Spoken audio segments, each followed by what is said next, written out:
Sa kahabaan ng Bacoor Boulevard sa Cavite, isang lalaki ang nagpipilit magbukas ng sasakyan ng babaeng uploader. Bumusina at hinampas pa ng uploader ang bintana para tabuyin ang lalaki.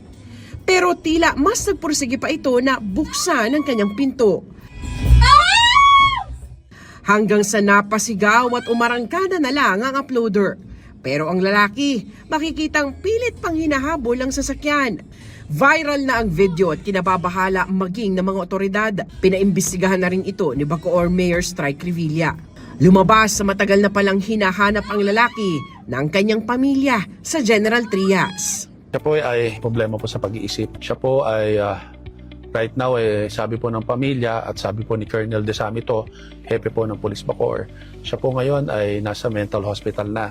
Accordingly, ilang days na rin silang naghahanap kasi parang since February 17 pa po nawala sa side nila yung kapatid at anak nila. Nahanap na nga po nila sa Cavite City, sa police station. So, may tumawag din sa kanila. Yung missing person na pinost ng family, parang may nag-message doon na parang nakita nila yung kapamilya nilang lalaki. Nagkita na rin daw ang lalaki sa video at kanyang pamilya. Pumunta agad kami sa Cavite City. Awa ng Diyos po, nakita namin siya doon. First time lang niya po ito nangyari. Siguro po naligaw talaga siya, hindi talaga po siya makabalik. Nagpapasalamat po kami sa sa mga pulis dahil hindi po nila pinabayaan yung kapatid ko.